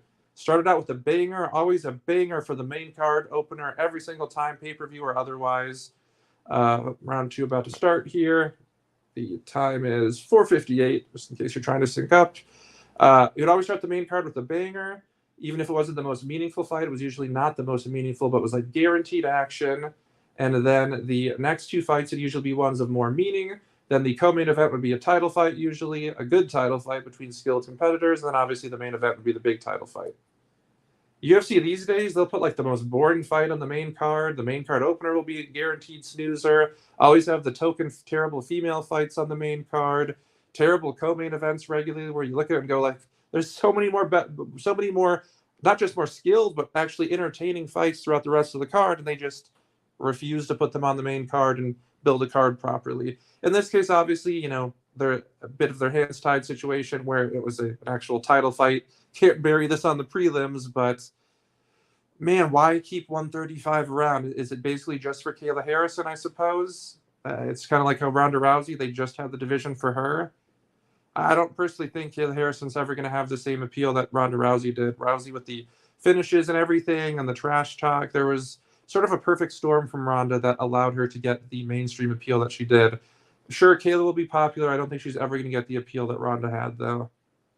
And it seems like we're basically just putting this terrible fight on to see who's the warm body to be in there against Kayla. She's going to beat whoever wins this fight, especially if it's Pennington. Oh, my God. Look at the way Pennington's been at the takedown defense and grappling defense here. Kayla will just maul her. And then basically it'll be the division for Kayla. So you'll get some minus 1,000 type title fights like we saw with her fight tonight that have no interest other than, oh, hey, maybe Kayla gets a fun finish, kind of like we saw with Ronda. And then we get a bunch of terrible bantamweight fights scattered throughout the cards now to try to build up a next title contender for us. So, like I said before, I'd honestly rather they just scrap this division along with 145. But here we are, putting up with whatever this is. 2 minutes, 50 seconds left in the round. Not really much of happening. They started out a bit more aggressive at the opening of the round, but then quickly back into the same dynamic here. Both of them just sitting kind of gun shy from range and pot shotting while not really landing anything of note, not really landing often. A lot of jabs landing, some glancing straights, but not really anything else. Good straight actually there from Pennington. Knocked Pena's head back a little bit, and Pena actually looks like she's maybe slowing slightly here. She's backing up a bit more than she was earlier, and also her punches are already, were very loopy, but now they're even loopier, and they're also slower. We're already actually kind of slow too, but even slower. There's been a few exchanges here where she looks like she's punching underwater. Oh, knockdown here from Pena. Again, or excuse me, from Pennington, sorry, knockdown from Pennington. Pena, notoriously resilient. She's absolutely not going to quit. You already see her shrimping there, trying to regain a half guard, maybe even set up a shrimp here, or a sweep here. Looks like that's exactly what she's trying to do, or at least get back to her feet. She should be successful. She is. And now Pena is trying to get a takedown of her own, and Pennington is selling out for an arm and guillotine that has no chance. Yeah, lets it go. Looks like she was really just trying to use that as a distraction. Hey, Sal D'Amato there right behind them, intently watching. Curious to see how he fucks up this scorecard. And back to space here.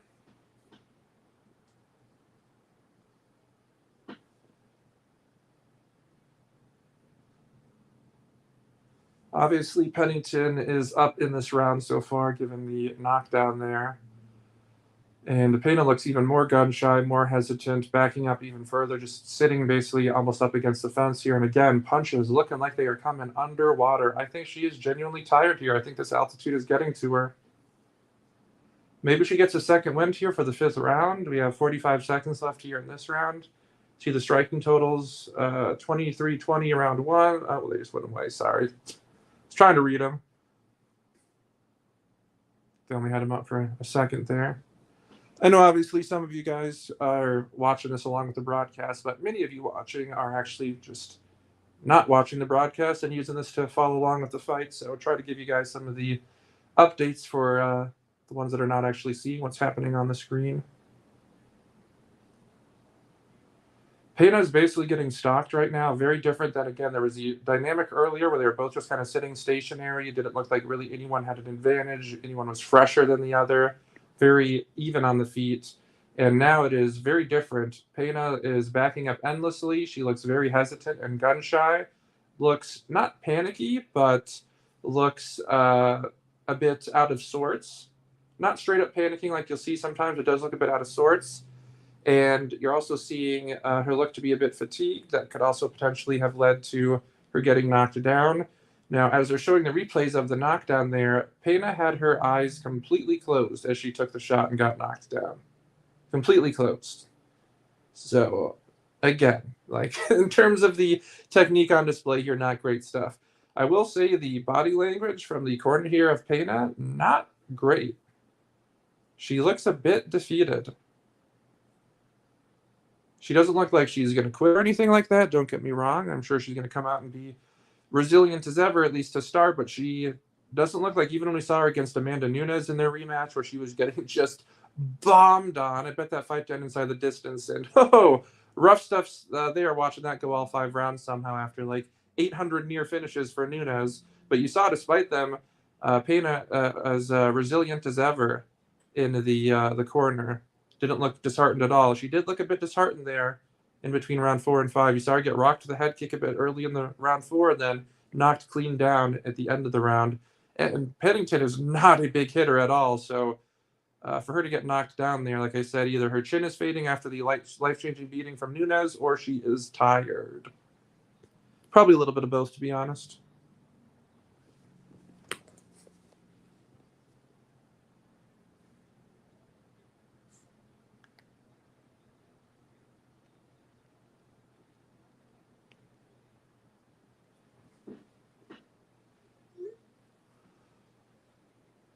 So yeah, the tweets on there, some people gave it a 10-8 in the 4th round for Pennington. I wouldn't go that far, but definitely clear 10-9. Seems like most people in agreement on the screen there, as well as for my own Twitter feed. It seems to be 2-2 going into the 5th round here. So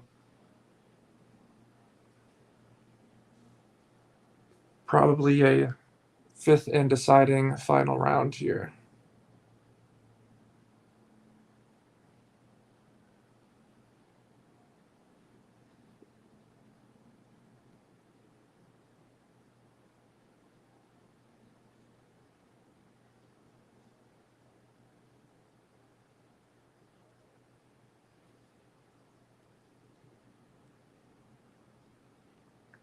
"90 seconds in, not much happening. Flirting a bit more here.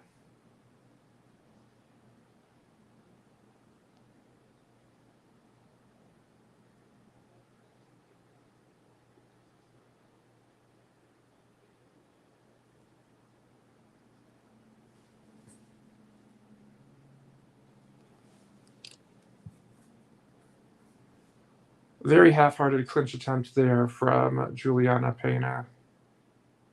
Now actually a clinch attempt here from Pennington. Seems like she's sensed for sure that Pena is tired. I'm not sure if her corner told her between rounds. Didn't hear. You just see on the Joe Rogan just said there, see it on the closed captioning that he put it out. Pennington seems much fresher. So I'm assuming Pennington's corner has realized that at some point, either between rounds or has yelled it to her during the round as well. Seems like she's fighting in a way that she knows she has the fresher cardio here. She's definitely pressure. I mean, this is how she should have been fighting, honestly, from the get-go. Like I was saying, that there was no reason on a technical level she shouldn't have had this advantage from the start. Now she shoots a clinch here. Don't know why. I mean, she's doing well on the feet. She's clearly the fresher of the two, landing volume. I don't know why she would initiate that. Yeah, these commentators even said it's crazy. Pennington right back to space here. Pena just has seemingly nothing in the tank right now. She's just standing in front of her, not throwing. Well, when they were in the clinch there, she didn't even try to maintain it. She just seems to be in complete survival mode. Like I said, looked defeated in between rounds there, something I haven't seen from her before. It seems like it's playing a factor here in the round as well. Just did a very slow combination there, 3 or 4 punches, and got tagged near the end of it. Just got tagged with 2 left hooks there again. Back up against the cage now. First time we're really ever seeing Pena actually look, like you said, not having the most resilience or heart in there. It's the first time seeing her kind of actually show some defeat. And Amanda Nunes is a much more intimidating, formidable opponent to have going out there and just bombing on you. Much better takedown defense, more power, more aggressive, more dangerous in every capacity than Pennington. And yet Pena was not fearful at all of her either time. And it's not like, again, she went out there and did well the second time. She was getting bombed on, dropped all over the place. Was it at least 3, maybe 4 knockdowns? Rocked aside from that as well. Never showed this kind of defeat in terms of her mentality.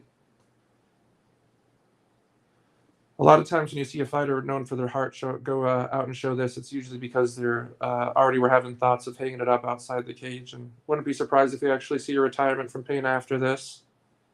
A lot of times this is what you see from fighters at the very end of their careers. They just don't have it from the mental side of it, and they know it and they'll feel it. Nice right hand there from Pena. But they feel they just don't have it anymore and they don't want to keep getting beat up for no reason. It's a very concerning thing to see as far as the career of Pena here, especially if she somehow gets this decision. At this point, 20 seconds to go. It seems like Pena's probably going to lose it here, 3-2. She's getting walked down. She has landed actually some decent strikes throughout this round here, but it's very bad in terms of the optics. She's getting completely walked down. Pennington's throwing more combinations. There's been a couple pot shots from Pena, but I don't think it's going to be enough.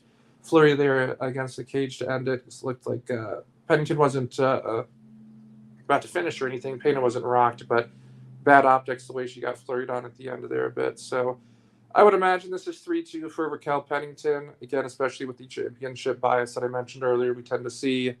But yeah, that was not a good fight. Thank the Lord. It is over. Hallelujah. We made it, people. We did it. We got through it.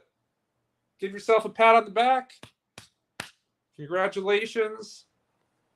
We survived. You should get t-shirts printed out. I survived the co-main event of UFC 307.